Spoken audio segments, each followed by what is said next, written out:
Hello everybody, I am Dr. Miles Wisdom. I am a student at Boys High School, which is a national school. I am also an active member of the Red Cross Association in our school. Besides being a student, I am also involved in a mentorship program that runs during the school holidays. Last year on July 17th, 2021, Friends to My Life Beach donated a medal that is competed for and revolves around the 4 primary schools in my locality. I am honored to lead this program. Today, I look forward to advance the idea by mentoring Standard 7 and Standard 8 pupils. My lesson today is on a subject that is very close to me, as I am an aspiring cardiologist. I therefore prepared a lesson about the heart.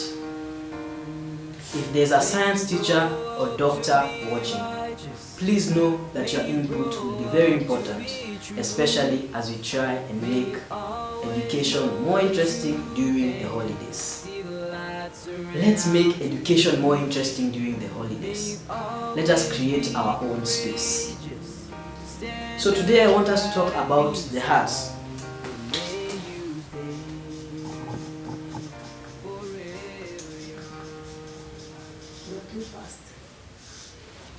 I want us to talk about the heart.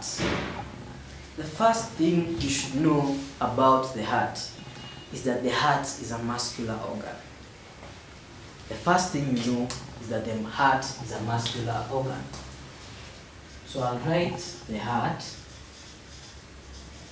is a muscular organ. What else should we know about the heart?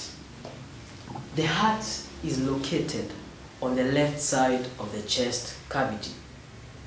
So we know that the heart is a muscular organ. We should also know that the heart is located on the left side of the chest cavity. So know that the heart is located on the left side of the chest cavity.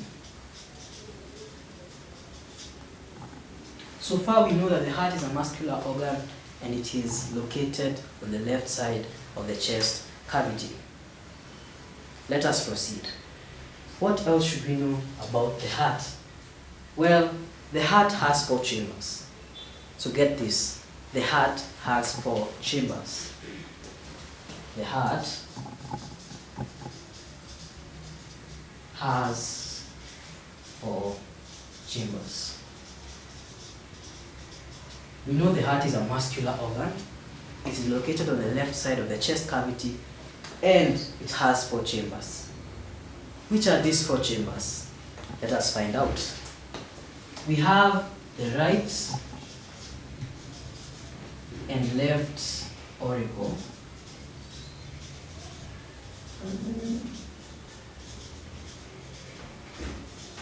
Then we have the right and left ventricle.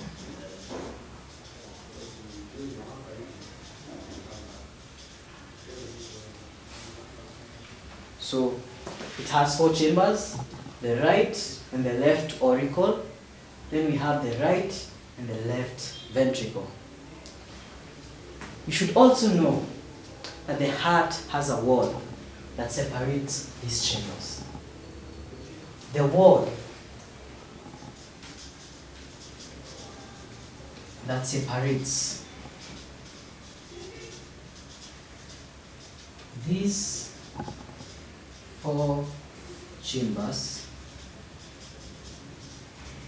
is referred to as the septum. 4 chambers that is being separated by a wall. So there's a wall here that separates these 4 chambers, and that wall is referred to as the septum. So at least you have an idea of what the heart is about. But before I draw the heart and explain the blood flow, I want us to know a few things about blood vessels. So, before we move on to the heart, it's good we know something small about the blood vessels. So here we have the blood vessels. So there are three types of blood vessels. We have three types of blood vessels. The first blood vessel is the arteries. Then we have the veins, and then we have the capillaries. So basically we have three types of blood vessels. That is the arteries, the veins, and the capillaries. Let us start with the arteries. So, what you should know about arteries is that arteries are blood vessels that take blood away from the heart. So, I'll note this down, that arteries are blood vessels that take blood away from the heart. Arteries take blood away from the heart.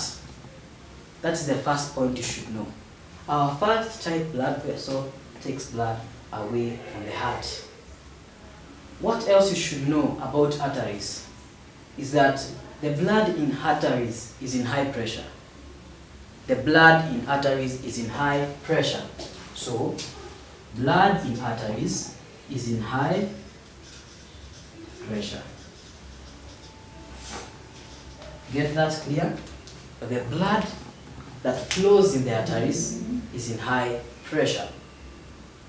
We know that the arteries are blood vessels that take blood away from the heart, and the blood in them flows in high pressure. For the arteries to accommodate this high pressure, they have thick walls.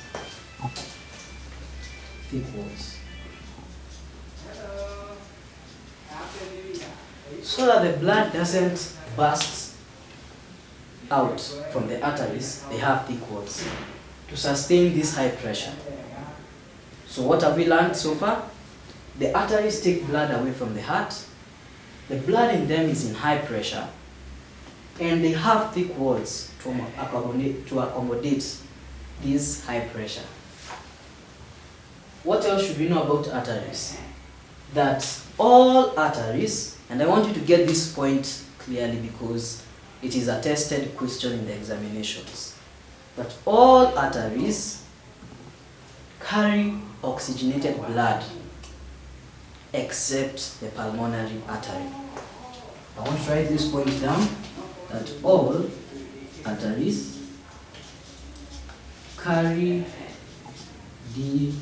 oxygenated blood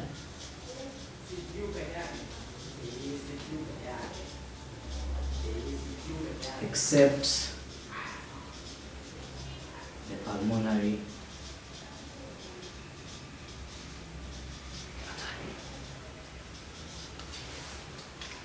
Now you know that all arteries carry oxygenated blood except the pulmonary artery.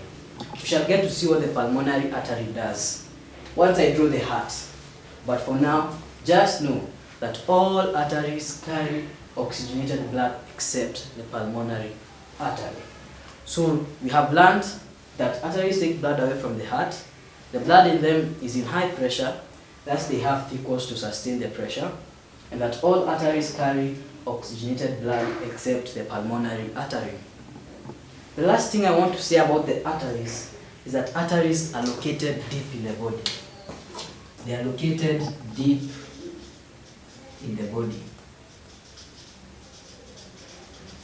So get that arteries are located deep in the body. You cannot see your arteries, they are located deep in the body. So now we have learned that arteries are those blood vessels that take blood away from the heart. They have blood flowing in them, and that blood is in high pressure. Thus they have thick walls to sustain that high pressure. All arteries carry oxygenated blood except the pulmonary artery, And lastly, arteries are located deep in the body. We are done with arteries. Now let us move on to the next blood vessel. And the next blood vessel is the vein. So, the veins. Arteries took blood away from the heart. Now, veins take blood to the heart. So the first point you should get clear is that veins take blood to the heart. Arteries took blood away from the heart, veins took blood to the heart. So get the difference, away and to. The other thing you should know is that the blood flowing in the veins is in low pressure. So the blood flowing in the veins is in low pressure. Get that? And the blood flowing in the veins is in low pressure. It is in low pressure, so the blood will tend to move smoothly, steadily, slowly. So the blood might want to tend to go backwards. But veins are designed. They are designed with valves. Get this? Veins are designed with valves. Because the blood flowing in them is going slowly, steadily, smoothly, they are designed with valves to prevent the backflow of blood. So what the valve does, it closes up and prevents the backflow of blood. So we have learned that veins take blood to the heart. The pressure in the blood that the vein carries is low, and that they have valves. Valves that prevent the backflow of blood. Another thing I want us to learn about the veins is that veins are located close to the body surface. They are located close to the body surface. I'm sure all of us have seen our veins. They are located close to the body surface. What we should also know is that because blood flowing in the veins is in low pressure, they have thin walls. Compared to arteries which have thick walls, veins have thin walls. So, veins carry blood to the heart. The blood flowing in the veins is in low pressure. They are close to the body surface. And because the blood flowing in them is in low pressure, they have thin walls. The last point to do with the veins is that all veins carry deoxygenated blood except the pulmonary vein. So get that? All veins carry deoxygenated blood except the pulmonary vein. So I will write that point down because it is also a frequent question in the examinations. So all veins carry deoxygenated blood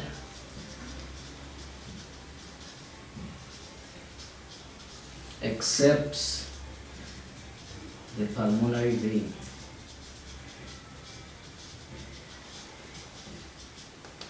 All veins carry deoxygenated blood except the pulmonary vein. So we have learned that veins are close to the body surface. They take blood to the heart. Blood in them flows in low pressure, and that's why they have thin walls, and they have valves that prevent backflow of blood. I won't talk much about the capillaries. They're not frequently tested as much as the arteries and veins. But what I would like you to know about the capillaries is that the first thing they do, they connect the arteries and veins. So get that point? They connect the arteries and veins. So capillaries connect the arteries and the veins. Another thing you should know about capillaries is that because they connect arteries and veins, they allow food substances to move from one body part to the other. Okay? So when the food substances are in your blood, they are transported now by the capillaries. So get that point, that they allow food substances to move from one point to another. that is the capillaries. So we have learned about the arteries, the veins, and we have seen something small to do with the capillaries. Those are the blood vessels. And we have seen something to do with the heart. At least now you have an idea. Now I want to get to the main thing. I want to draw a diagram on the heart. So we have the heart here.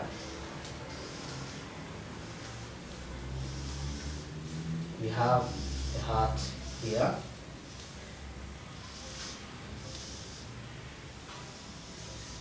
So this is our heart.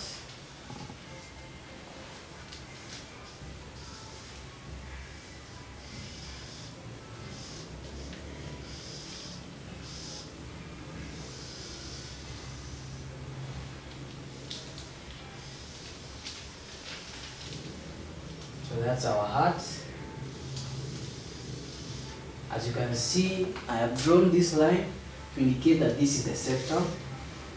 Remember, the septum is the wall that separates these 4 chambers. Here we have the septum. Then now I want to indicate the 4 chambers. So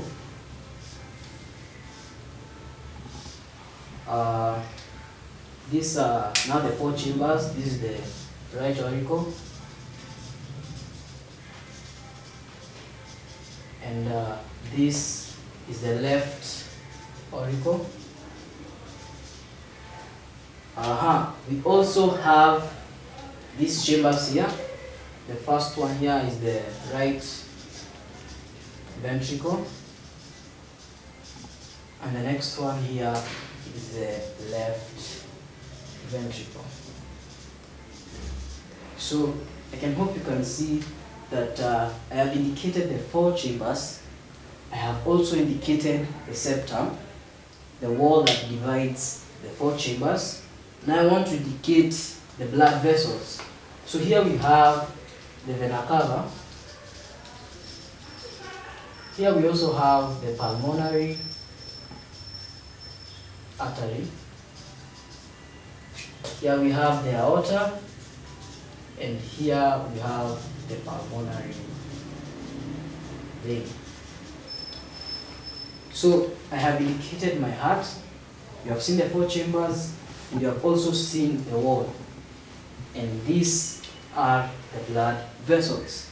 Now I would like to explain the blood flow. What happens? So you breathe in. When you breathe in oxygen. And once you breathe in oxygen, the lungs take in the oxygen and oxygenate the blood. So what they do, they oxygenate the blood.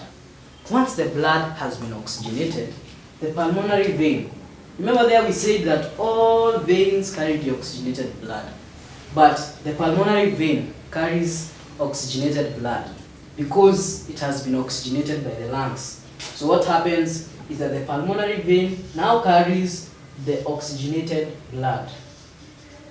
It carries the oxygenated blood, passes it through the left auricle. Once it has passed through the left auricle, it goes all the way down to the left ventricle. The left ventricle pumps the blood. It pumps the blood, sends it through the aorta. The aorta then distributes the blood to all parts of the body. So get this, the pulmonary vein has taken oxygenated blood. You breathed in and the lungs oxygenated your blood. So the pulmonary vein takes the oxygenated blood. Once it has taken the oxygenated blood, it passes it through the left auricle all the way down to the left ventricle. And the left ventricle pumps the blood to the aorta, and the aorta distributes the blood to all parts of the body. So this is just the first cycle. So your blood has gone through the body and all the oxygen has been used up. So your blood doesn't have any more oxygen, or it has very little oxygen, and that's why we call it deoxygenated blood, because the blood oxygen has been used up. So what happens is that the vena cava now takes the deoxygenated blood. The vena cava takes the deoxygenated blood. It takes the deoxygenated blood, passes it through the right auricle. Passes it through the right auricle. It goes all the way down to the right ventricle and is pumped to the pulmonary artery. Remember we said all arteries carry oxygenated blood except the pulmonary artery. So as you can see here, the pulmonary artery carries deoxygenated blood. So once the pulmonary artery has taken the deoxygenated blood, the blood goes to the lungs for oxygenation once more. And the cycle repeats itself and repeats itself and repeats itself. So I'll do it one more time for those who didn't get me properly. So what I've said is that the lungs, they oxygenate your blood. Then the pulmonary vein takes the oxygenated blood. The blood flows through the left auricle all the way down to the left ventricle. The left ventricle then pumps the blood all the way to the aorta. The aorta then distributes the oxygenated blood all over the body. As you can see here, the artery takes blood away from the heart. This one is 2. Away 2. As you can see here. So the aorta now distributes the blood all over the body. The oxygenated blood, the oxygen has been used up in the body. So now the vena cava takes the deoxygenated blood. As you can see, the vena cava takes the blood too, so it's a vein. The vena cava takes the deoxygenated blood, passes it through the right auricle, down to the right ventricle. The right ventricle pumps the blood into the pulmonary artery. As you can see, the artery takes blood away from the heart. The pulmonary artery now takes the deoxygenated blood to the lungs for oxygenation. And that is how the blood flows through the heart. So basically, I have shown you what the heart looks like, the 4 chambers, the blood vessels. I have also shown you the blood flow. Now, I just want to state a few points about the heart. A few facts about the heart. The first thing I want to say is that the heartbeat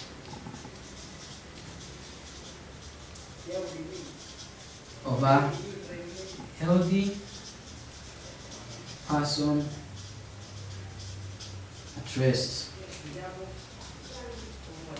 is 72 times per minute. So get that? The heartbeat of a healthy person at rest is 72 times per minute. So you have seen that the heartbeat of a healthy person at rest 72 times per minute. What else? The heartbeat can also be referred to as the pulse rate. The heartbeat can also be referred to as the pulse rate. So far we know the heartbeat of a healthy person is 72 times per minute, and the heartbeat can also be referred to as the pulse rate. I want to add 2 more points here. The other point is that the main vein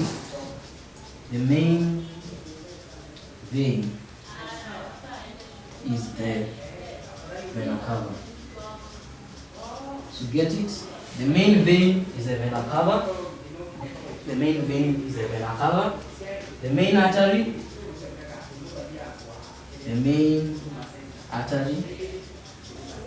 is the aorta. The main artery is the aorta. Here is the aorta here. So the main vein is the vena cava, and the main artery, is the aorta. And with that, I want to finish my lesson on the heart. For the standard 8 and standard 7 watching, one of the few tips that has really worked for me is that during the weekends or during the holidays, I have created a support system. Create an audience that is willing to listen to your presentation. It doesn't have to be big. It can be your brother, it can be your sister, it can be your parent, your uncle, your auntie, whoever it is that is willing to walk the journey with you. The more you present, the more you conceptualize the hard facts, and the more you understand the topic and the subject. Earlier I talked about my mentorship program, and my mentorship program is about discussing the strengths and challenges and helping each other as an age set. We make education interesting within our discussion, and as I said earlier, there is a revolving award that is competed for and given to the best people in the 4 primary schools in my locality. Join me as I increase my support system. The WhatsApp number is on the screen below. Catch up with me next time as I prepare more lessons. Before I forget, you should also follow me on my YouTube channel. Please subscribe and hit the notification bell. And when I'm not doing my lessons, I also do some country music. I play chess, I do football. Yeah, so you can also follow me when I'm doing these things. So, thank you.